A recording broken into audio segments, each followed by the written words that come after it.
হবে। আলোচনায় অংশগ্রহণের জন্য আমি প্রথমে আহ্বান জানাচ্ছি মাননীয় সদস্য জনাব মোহাম্মদ আবুল কালাম আজাদ, জামালপুর ৫। আপনার সময় ২০ মিনিট। বিসমিল্লাহির রহমানির রহিম। মাননীয় স্পিকার, আপনার মাধ্যমে আমি 2023-24 অর্থ বছরের সম্পূরক বাজেটে বিষয়ে আমার বক্তব্য পেশ করছি। বক্তব্য শুরু করছি জাতির পিতা বঙ্গবন্ধু শেখ মুজিবুর রহমানের আত্মার প্রতি শ্রদ্ধা জানিয়ে। শ্রদ্ধা জানাই 15ই আগস্টে বঙ্গবন্ধুর পরিবারের শহীদ অন্য সদস্যবৃন্দের আত্মার প্রতি। জাতীয় 4 নেতা, মুক্তিযুদ্ধের 30 লক্ষ শহীদান, 2 লক্ষ মা বোনের সম্ভ্রম, 21শে আগস্ট গ্রেনেড হামলা, স্বাধীনতা পরবর্তী সময়ে গণতান্ত্রিক আন্দোলনে প্রাণদানকারী অকুতোভয় বীর বাঙালি সকলের আত্মার প্রতি শ্রদ্ধা জানিয়ে আমার বক্তব্য শুরু করছি। মাননীয় স্পিকার, প্রথমেই আন্তরিক ধন্যবাদ জানাই মাননীয় প্রধানমন্ত্রীর প্রতি, যিনি তার দায়িত্বের 21তম এবং এক নাগারে 16তম বাজেট উপস্থাপন করার সুযোগ এই মহান সংসদে তৈরি করে দিয়েছেন। ধন্যবাদ জানাই মাননীয় অর্থমন্ত্রীকে, যিনি একটি সাহসী বাজেট উপস্থাপন করেছেন এবং একটি চমৎকার সম্পূরক বাজেট দিয়েছেন। আমরা যদি বাংলাদেশের বাজেটের সমসাময়িক সময়ের হিসেবগুলো দেখি, 2006 সনে বাজেট ছিল মাত্র 64,383 কোটি টাকা। সেই বাজেটই এই 2023-24 অর্থ বছরে এসে দাঁড়িয়েছে 7,61,785 কোটি টাকা এবং সম্পূরকে এটি দাঁড়িয়েছে 7,14,418 কোটি টাকা। এই যে 2006 থেকে 2023-24 বাজেট বৃদ্ধির সংখ্যা, বাজেট বৃদ্ধির পরিমাণ 12 গুণেরও বেশি। 2024-25 অর্থ বছরের বাজেট দাঁড়িয়েছে প্রায় 8 লক্ষ কোটি টাকা। টাকার অঙ্কে 7,97,000 কোটি টাকা। এই যে বাংলাদেশের অগ্রযাত্রা অত্যন্ত ধারাবাহিক, 2009 থেকে 2023-24 এবং আগামী বছরের 24-25 বাজেট অত্যন্ত ধারাবাহিক এবং পর্যায়ক্রমিক অগ্রগতি বাংলাদেশের সাধিত হয়েছে। মাননীয় স্পিকার, আমরা জানি সারা পৃথিবী করোনা, রাশিয়া ইউক্রেন যুদ্ধ, ডলারের মূল্য বৃদ্ধি, সারা বিশ্বের রাজনৈতিক অস্থিরতা, বাংলাদেশের রাজনৈতিক অস্থিরতা, রাজনীতির নামে অরাজকতা সৃষ্টি করা, এই জিনিসগুলোকে কাটিয়ে মেধাবী প্রধানমন্ত্রী, দেশপ্রেমিক প্রধানমন্ত্রী, অত্যন্ত সুচিন্তিত পরিকল্পনা নিয়ে সামনে এগিয়ে যাওয়া প্রধানমন্ত্রী শেখ হাসিনা, তিনি তার রাজনৈতিক প্রজ্ঞা, মেধা, জাতীয় এবং আন্তর্জাতিক প্রেক্ষাপটে যে সুবিশাল বাজেট দিয়েছেন, সততার একটা উৎকৃষ্ট উদাহরণ প্রধানমন্ত্রী শেখ হাসিনা সারা বিশ্বে। হার না মানা প্রধানমন্ত্রী, বঙ্গবন্ধুর অসমাপ্ত কাজ সমাপ্ত করার প্রতিজ্ঞা নিয়ে প্রাণপণ লড়াই করে যাচ্ছেন প্রধানমন্ত্রী, যার কাছে জনগণ হচ্ছে সবচেয়ে গুরুত্বপূর্ণ ব্যক্তি, সর্বাগ্রে হচ্ছে জনগণ। মাননীয় স্পিকার, সুনির্দিষ্টভাবে 2023-24 অর্থ বছরের বাজেট নিয়ে যদি কথা বলি, এই বাজেটে রাজস্ব আহরণের লক্ষ্যমাত্রা ছিল 5 লক্ষ কোটি টাকা।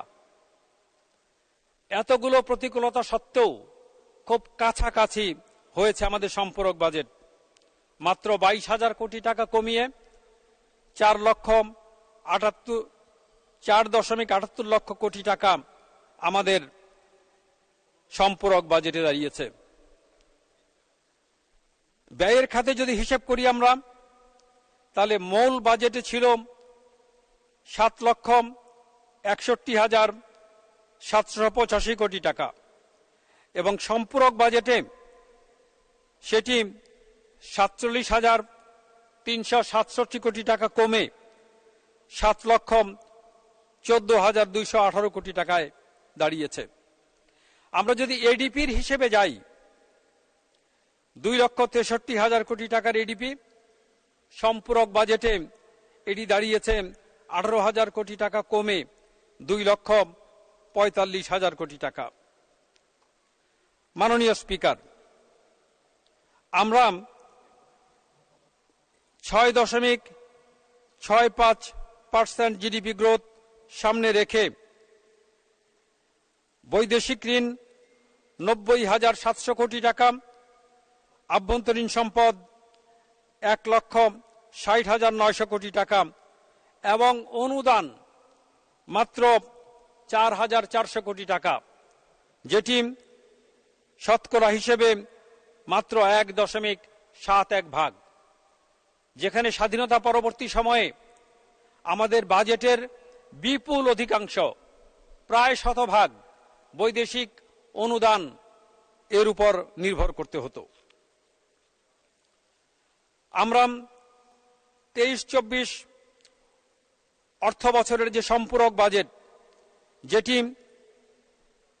বাজেট বক্তৃতার সারণী 5-এ আমরা দেখতে পেয়েছি, মাননীয় স্পিকার, আমি যদি 4টি ভাগে ভাগ করে বলি, মানব সম্পদ, কৃষি এবং পানি, জ্বালানি, অবকাঠামো এবং যোগাযোগ, এখানে দেখা যাবে মানব সম্পদে মূল বাজেটে বরাদ্দ ছিল 70,908 কোটি টাকা। সংশোধিত বাজেটে সেখানে 25 ভাগ কমে দাঁড়িয়েছে 52,912 কোটি টাকা। মাননীয় স্পিকার, অত্যন্ত গুরুত্বপূর্ণ বিষয় কৃষি এবং পানি, যেটি 58,118 কোটি টাকা বাজেটের বিপরীতে 11 ভাগ বৃদ্ধি পেয়ে দাঁড়িয়েছে 64,651 কোটি টাকা। এটি হচ্ছে বাংলাদেশের অর্থনীতির মূল চালিকা শক্তি। এই কাজগুলো স্থানীয় সরকার, কৃষি মন্ত্রণালয় এবং পানি সম্পদ মন্ত্রণালয়গুলো বাস্তবায়ন করে থাকে। এই যে 11 ভাগ বৃদ্ধি, এটি বাংলাদেশ পরিচালনার, সরকার পরিচালনার মূল দিক নির্দেশনা এখানেই আমরা পাই। কৃষি খাতে সবচেয়ে বেশি গুরুত্ব দেওয়া, পানি খাতে অধিকতর গুরুত্ব দেওয়া।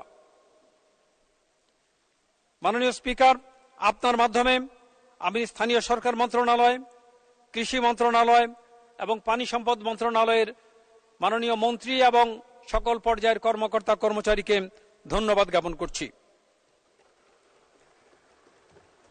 মাননীয় স্পিকার, আমরা যদি জ্বালানি অবকাঠামোয় যাই, তাহলে দেখা যাবে মূল বাজেটে বরাদ্দ ছিল 34,686 কোটি টাকা।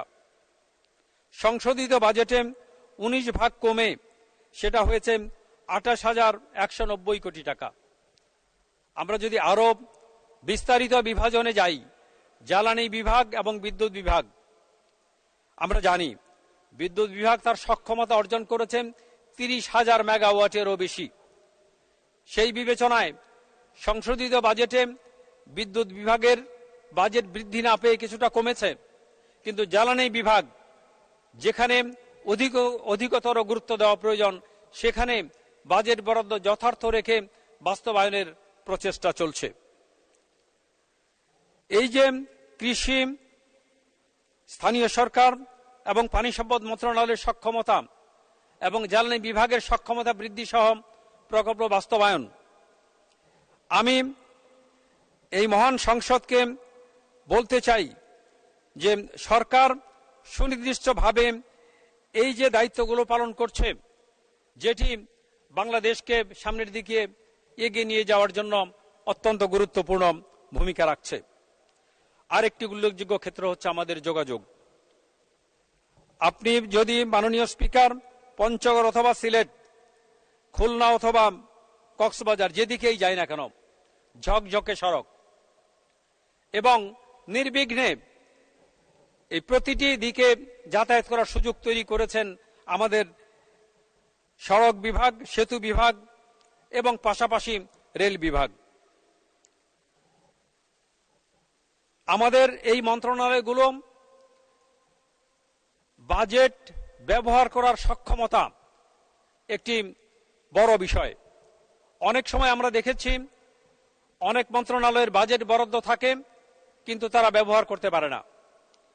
অত্যন্ত চমৎকারভাবে দেখা গেছে যে 4টি উল্লেখযোগ্য মন্ত্রণালয়ের কথা এখানে বলেছি, তারা অত্যন্ত দক্ষতার সাথে তাদের বরাদ্দকৃত অর্থ ব্যয় করে সাধারণ মানুষের কাছে সুফল পৌঁছে দিতে সক্ষম হয়েছে। নিশ্চয়ই অন্য খাতগুলোর সক্ষমতাও কম নয়। কোনো একটি মন্ত্রণালয় এককভাবে এগোতে পারে না যদি অন্য মন্ত্রণালয়গুলো তার সহযোগিতার হাত যথার্থ বাড়িয়ে না দেয়। এরপরেও মাননীয় স্পিকার, একটি কথা আছে, ভালোর চেয়ে ভালো আছে, তার চেয়েও ভালো আছে। 2015 সন থেকে সরকারি কর্মচারীদের সক্ষমতা বৃদ্ধির জন্য বার্ষিক কর্মমূল্যায়ন চুক্তি স্বাক্ষরিত হয়ে আসছে, যেটিকে সংক্ষেপে আমরা বলি অ্যানুয়াল পারফরম্যান্স এগ্রিমেন্ট, আপা।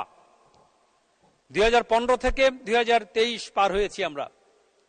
আমি বিশ্বাস করি উপযুক্ত সময় হয়েছে এই অ্যানুয়াল পারফরম্যান্স এগ্রিমেন্টের বিভিন্ন শর্তাবলী পুনরায় যাচাই করে দেখা, আগামী দিনের স্মার্ট বাংলাদেশ, উন্নত বাংলাদেশের জন্য এটি যথার্থ কিনা এবং সেই অনুযায়ী রিভিউ করা। গ্রামীণ সড়কে যোগাযোগ ব্যবস্থা যদি দেখা যায়, মহাসড়ক, জেলা সড়ক, উপজেলা সড়ক, ইউনিয়ন সড়ক সবগুলোই চমৎকার। এখন আরো নজর দেওয়ার প্রয়োজন আছে গ্রামীণ সড়কগুলোর প্রতি। আমি স্থানীয় সরকার মন্ত্রী মহোদয়ের দৃষ্টি আকর্ষণ করব, যাতে করে আগামী দিনে স্থানীয় সড়ক যেগুলো গ্রাম থেকে গ্রামের সংযোগ, সেই দিকে অধিকতর নজর দেওয়া যায়। মাননীয় স্পিকার, মাননীয় প্রধানমন্ত্রীও প্রায়শই বলেন, আগে মানুষ রাস্তা দিয়ে গেলেই খাবার চাইতো, ভাত চাইতো, ভাতের ফ্যান চাইতো। পরবর্তী সময় উত্তরণ হলো মানুষ বিদ্যুৎ চায়। বিদ্যুৎ সমস্যারও সমাধান 2021 সালে হয়েছে। এখন মানুষ গ্রামীণ সড়ক চায়, বাড়ি থেকে বেরিয়েই পাকা সড়কে পা রাখতে চায়। সেজন্য মাননীয় স্পিকার, আমি আপনার মাধ্যমে স্থানীয় সরকার বিভাগকে অনুরোধ করব গ্রামীণ সড়কের দিকে অধিক নজর দেওয়ার জন্য। বিশেষত যে এলাকাগুলো নদী ভাঙন, চর, এই সুযোগে মাননীয় স্পিকার আমি বলবো, আমার নির্বাচনী এলাকা জামালপুর, একদিকে নদী বিধৌত, নদী ভাঙন, আরেকদিকে মধুপুরের গড়ের লাল মাটি এবং মধ্যভাগে এঁটেল মাটি, 3 রকম মাটিরই উপস্থিতি এখানে আছে, যার ফলে এখানে সড়ক নির্মাণে আরো বেশি গুরুত্ব দেওয়া প্রয়োজন বলে আমি মনে করি। মাননীয় স্পিকার, আমি 4টি প্রশ্নের জবাব এখানে নিজে নিজেই দিতে চাই। একটা হচ্ছে, রিজার্ভ কেন কমলো? ডলারের দাম কেন বাড়লো? কেন জিনিসের দাম বেশি? কেন আমাদের মুদ্রাস্ফীতি অধিকতর? মাননীয় স্পিকার, প্রথমেই যদি আমি বলি যে রিজার্ভ কেন কমলো, এই সবগুলো কিন্তু একই সূত্রে গাথা। রিজার্ভ কমা, জ্বালানির মূল্য বৃদ্ধি, ডলারের মূল্য বৃদ্ধি এবং দ্রব্যমূল্য। আমরা সবাই জানি রাশিয়া ইউক্রেন যুদ্ধ, এর কারণে রাশিয়া ইউরোপে তাদের গ্যাসের সরবরাহ কমিয়ে দিয়েছে গ্যাসপ্রম। এই গ্যাস কমিয়ে দেওয়ার ফলে ইউরোপিয়ান দেশগুলো খোলা বাজার থেকে গ্যাস কিনতে শুরু করলো। সেটা সিঙ্গাপুর অথবা দুবাই, যেখান থেকেই গ্যাস কিনে না কেন আমরাও একই বাজার থেকে গ্যাস কিনতাম, যার ফলে গ্যাসের মূল্যটা অত্যাধিক বেড়ে গেল। এই কারণে এই গ্যাসের মূল্য বৃদ্ধি, পাশাপাশি ওপেক তাদের উৎপাদনও কমিয়ে দিল যাতে করে অধিক মূল্যে তেল বিক্রি করা যায়। আমরা এই আন্তর্জাতিক ষড়যন্ত্রের শিকার হয়েছি। তেলের মূল্য, জ্বালানির মূল্য বৃদ্ধি পেয়েছে। যখনই জ্বালানি তেলের মূল্য বৃদ্ধি পায়, পাশাপাশি গ্যাসের মূল্য, কয়লার মূল্য, এগুলো একই সূত্রে গাথা, তারও মূল্য বৃদ্ধি পায়।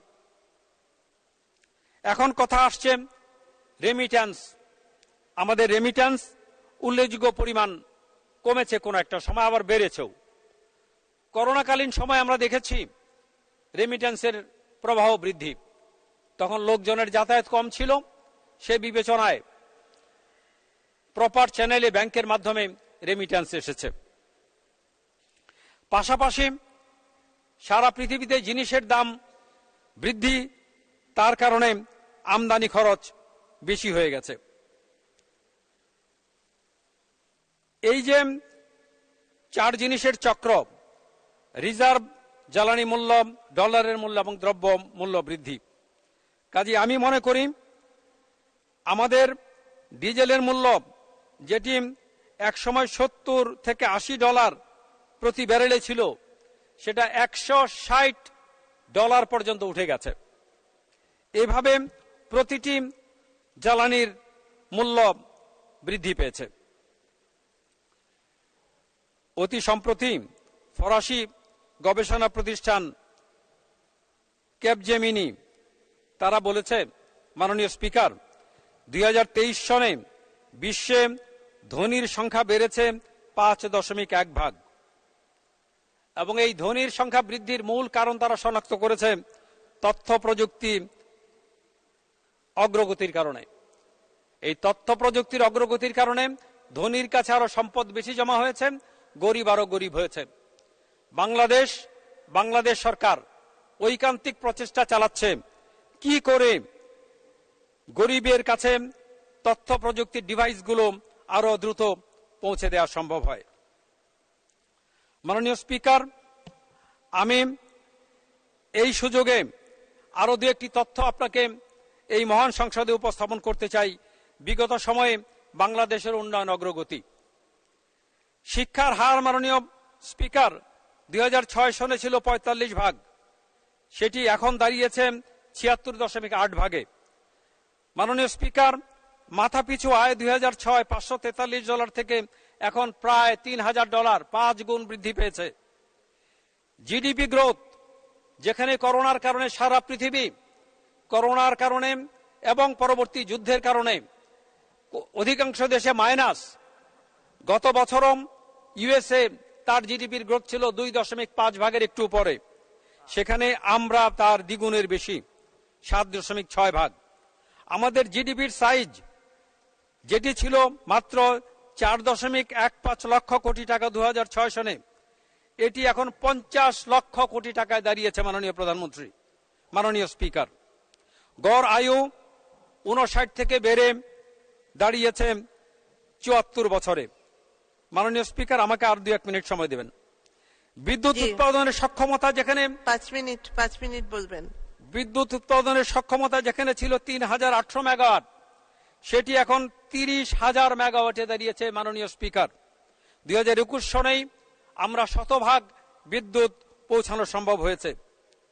সামাজিক সুরক্ষা, যেটি একটি উন্নত দেশে পথ চলার বড় দিক নির্দেশনা মাত্র 21.5 লক্ষ পরিবার 2006 সনে 21.5 লক্ষ ব্যক্তি 2006 সনে সামাজিক সুরক্ষার উপকারভোগী ছিলেন, সেটি এখন প্রায় 2 কোটিতে দাঁড়িয়েছে। আমাদের শস্য উৎপাদন দ্বিগুণ হয়েছে, আমাদের শিশু মৃত্যু অর্ধেক হয়েছে, মহিলাদের কর্মে প্রবেশ 2006 এর তুলনায় 2023-এ দ্বিগুণ হয়েছে। যেটি 21.2 ভাগ ছিল সেটি 43.44 ভাগে দাঁড়িয়েছে। আমাদের মাতৃমৃত্যু, ফল উৎপাদন, সবজি উৎপাদন, মাছ, দুধ, মাংস প্রতিটি ক্ষেত্রে আমাদের অগ্রগতি ঈর্ষণীয়। অপুষ্টির হার ছিল 17.1 ভাগ 2006 সনে, সেটি 2023-এ দাঁড়িয়েছে 10 ভাগে। চমৎকার উদাহরণ হয়েছে দরিদ্র এবং অতি দরিদ্র। দারিদ্র্যের হার ছিল 2006-এ 40 ভাগের বেশি, সেটি এখন অর্ধেকের কমে 18.7 ভাগে দাঁড়িয়েছে। অতি দরিদ্রের সংখ্যা, মাননীয় স্পিকার, যেটা 25 ভাগ ছিল সেটা 2023-এ দাঁড়িয়েছে মাত্র 5.6 ভাগে। এগুলো হচ্ছে বাংলাদেশের অর্থনৈতিক উন্নয়নের অল্প কয়েকটি উদাহরণ মাত্র। আমরা যতগুলো ক্ষেত্র চিন্তা করব, যতটি বিষয় আলোচনা করব, সামাজিক অগ্রগতি, অর্থনৈতিক অগ্রগতি, বাংলাদেশের অগ্রগতি সারা বিশ্বে ঈর্ষণীয়। মাননীয় স্পিকার, আমি আমার নিজ জেলা সম্পর্কে 2-1টি কথা বলে শেষ করব। আমি সড়ক অবকাঠামোর কথা বলেছি। আমার সংসদীয় আসন এলাকায় 1400 কিলোমিটার রাস্তার মধ্যে 1000 কিলোমিটার রাস্তা কাঁচা। আমি মাননীয় স্থানীয় সরকার মন্ত্রী মহোদয়ের দৃষ্টি আকর্ষণ করছি। একইভাবে স্কুল, কলেজ এগুলোর অবস্থা আরো খারাপ। আমি শিক্ষামন্ত্রী মহোদয়ের দৃষ্টি আকর্ষণ করছি। জামালপুরে একটি অর্থনৈতিক অঞ্চল স্থাপিত হয়েছে, যে অর্থনৈতিক অঞ্চলের কাজ এখনো অসম্পূর্ণ আছে। অনেকগুলো শিল্প কারখানা তাদের নির্মাণ কাজ চালু রেখেছে। মাননীয় স্পিকার, আপনার মাধ্যমে এই ইকোনমিক জোনের অসম্পূর্ণ কাজগুলো সম্পন্ন করার জন্য বিনীত অনুরোধ জানাবো। এই জেলায় দক্ষতা উন্নয়ন, ফ্রিল্যান্সিং, প্রকল্প সহ তথ্য প্রযুক্তির প্রকল্পগুলোর দিকে আরো নজর দেওয়া প্রয়োজন বলে আমি মনে করি। মাননীয় স্পিকার, একটা সাধারণ জ্ঞানের প্রশ্ন যদি জিজ্ঞেস করা হয়, আগে জিজ্ঞেস করা হতো কোন জেলায় রেল লাইন নাই, এখন যদি জিজ্ঞেস করা হয় কোন বিভাগে বিমানবন্দর নাই, এটা ময়মনসিংহ বিভাগে বিমানবন্দর নাই, আর সকল বিভাগে বিমানবন্দর আছে। আমি আপনার মাধ্যমে বেসামরিক বিমান পরিবহন এবং পর্যটন মন্ত্রণালয় এবং মাননীয় প্রধানমন্ত্রীর প্রতি স্বনির্বদ্ধ দৃষ্টি আকর্ষণ করব যে ময়মনসিংহ বিভাগে কোন উপযুক্ত স্থানে একটি বিমানবন্দর স্থাপন করা যায় কিনা। মাননীয় স্পিকার, আমরা 2023-24 অর্থ বছর অনেকগুলো প্রতিকূলতা, অনেকগুলো ঘাত প্রতিঘাত সয়ে সামনের দিকে এগিয়েছি।